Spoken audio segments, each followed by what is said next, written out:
Hello welcome guys, स्वागत है आपका स्टॉक अनबॉक्सिंग में। जी हाँ, एक और क्वार्टर थ्री के अर्निंग्स जस्ट अभी रिलीज हुई है। जी हाँ, हम बात करें OFSS यानी ओरेकल फाइनेंशियल सर्विस सॉफ्टवेयर, जो आईटी सेक्टर की one of the IT sector की कंपनी है, मिड कैप आईटी सेक्टर में बिलोंग करती है। अब इस कंपनी ने क्या किस तरीके से अपनी क्वार्टर थ्री अर्निंग्स को प्रेजेंट किया है, किस तरीके का इसने परफॉर्मेंस दिखाया, वो सारी चीज़ हम इस वीडियो में डिस्कस करने वाले हैं। ओके, उससे पहले अगर आप मेरे चैनल पर नए हैं तो प्लीज़ चैनल को सब्सक्राइब कर लीजिएगा। ओके, और आप वीडियो देखिए लगातार। प्लीज़ आप टेलीग्राम चैनल भी ज्वाइन कर सकते हैं, जहाँ पर लेटेस्ट वीडियोज़ के आपको लिंक तुरंत मिल जाएंगे। जो स्ट्रैटेजी होती है वहाँ पर भी हम डिस्कस करते हैं। अभी ग्रोइंग फैक्टर है तो अभी डिस्कसिंग करना स्टार्ट नहीं किया है, पर धीरे धीरे वहाँ पर डिस्कस ज़रूर करेंगे। ओके, चलिए अब आते हैं सबसे पहले तो OFSS के चार्ट पर क्या किस तरीके से चार्ट फॉर्म किया है। वैसे तो काफ़ी टाइम से अपने मार्केट में गिरावट है, तो इसमें भी गिरावट देखने को मिली है। आज जैसे अगर आज की बात करेंगे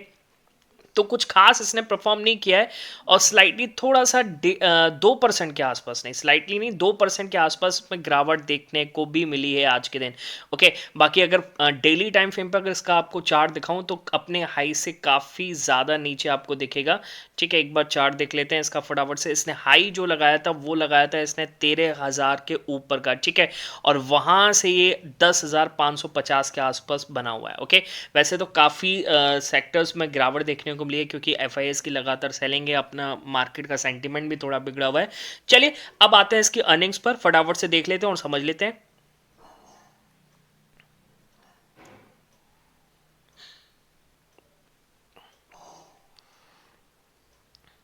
तो आपको दिख रहा होगा सामने। सबसे पहले तो डिस्कस करेंगे कि इसने रेवेन्यू कितना जनरेट किया, और क्या ईयर ऑफ ईयर बेसिस पे है और क्या क्वार्टर ऑफ क्वार्टर बेसिस पे है। तो अगर हम यहाँ पे बात करें रेवेन्यू के बारे में, तो रेवेन्यू इसने जनरेट किया 17,152। ओके, जो पिछले साल से तो बढ़ा हुआ है, पर ईयर ऑफ ईयर अगर आप देखेंगे तो आपको डिक्लाइन देखने को मिलेगा। ओके, तो अगर हम बात करें इसमें रेवेन्यू की, तो इसमें आपको देखेगा 3% का जंप तो यहाँ पर दिख रहा है, पर ईयर ऑफ ईयर अगर आप देखेंगे तो यहाँ पर डिक्लाइन दिखेगा 6% के आसपास। ओके, तो कहीं ना कहीं साल दर साल यहाँ पर गिरावट देखने को मिली है revenue from operations. Okay, total expenses की बात करते हैं। एक्सपेंसेस कितने जनरेट किए हैं? ठीक है, कंपनी एक्सपेंसिव तो लगातार बढ़ा रही है, पर ईयर ऑफ ईयर से कंपेयर करें तो इसने एक्सपेंसेस को बढ़ाया पर रेवेन्यू कम जनरेट किया है। तो कहीं ना कहीं ये नेगेटिव साइन होता है कंपनी के लिए। ठीक है, चलिए नीचे आते हैं, यहाँ पर देख लेते हैं फटाफट से net profit of the year, यानी पैट इसका क्या रहता है यहाँ पर।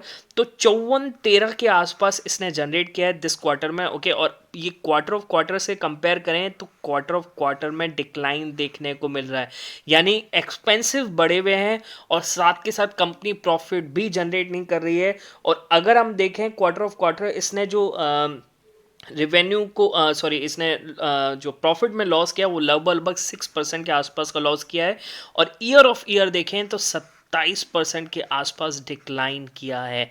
ओके, तो which is very negative sign, और कहीं ना कहीं ये डिज़ास्टर की तरह लगते हैं इसके नंबर्स। कहीं ना कहीं ये ऐसा ना हो जाए कि कल स्टॉक मार्केट में ये एक्सीडेंट ऑफ द डे हो जाए। पता नहीं, कुछ भी पॉसिबल है, क्योंकि नंबर तो खासा बेकार देखने को मिले हैं। ओके, अच्छा क्या क्या होता है कि अगर आप आईटी कंपनीज के देखते हैं तो आपको प्रीवियस 9th मंथ का भी देखना चाहिए। ठीक है, जैसे दिसंबर 31 2023 में अगर रेवेन्यू जनरेट का देखूंगा, जो 9 मंथ था 2023 का, उसमें था 47,305। ये आपको दिख रहा होगा 47,305 के आसपास ने रेवेन्यू जनरेट किया था। उस हिसाब से अगर हम देखें तो इसने यहाँ पर इंक्रीज किया है। ओके, तो 9 मंथ परफॉर्मेंस देखें तो ईयर ऑफ ईयर यहाँ पर लगभग लगभग 8.5% के आसपास की तेजी देखने को मिली है। ठीक है, अच्छा वहीं अगर हम प्रॉफिट की बात करें तो प्रॉफिट अगर इसमें देखें तो 9 मंथ परफॉर्मेंस के हिसाब से यहाँ पर ग्रोथ देखने को मिली है। और अगर इसकी बात करें तो परसेंटेज में बात कर लेते हैं, लगभग लगभग 4.6 यानी लगभग लगभग 4.5% के आसपास इसमें भी ग्रोथ देखने को मिली है। ठीक है, कुछ लोग इससे कंपेयर करते हैं, कुछ लोग ईयर ऑफ ईयर कंपेयर करते हैं, पर मेरे हिसाब से ये डिज़ास्टर है। ओके, ऐसा रिजल्ट नहीं एक्सपेक्ट कर रहे थे जिस हिसाब से ये स्टॉक चला भी है। ओके, अब हो सकता है ये अपने हाई से इसी वजह से टूटा, और FIS की सेलिंग लगातार आ रही है, तो इसी वजह से ही आ रही है कि क्वार्टर थ्री की अर्निंग्स कुछ खास आने वाली नहीं है। ठीक है, चलिए आपको कैसा लगे रिजल्ट, प्लीज़ मुझे कमेंट सेक्शन में ज़रूर बताइएगा। मुझे लगता है कि कल ऐसा हो सकता है कि डिज़ास्टर ऑफ द डे बने। ठीक, मिलेंगे नेक्स्ट वीडियो में, तब तक के लिए बाय बाय, टेक केयर।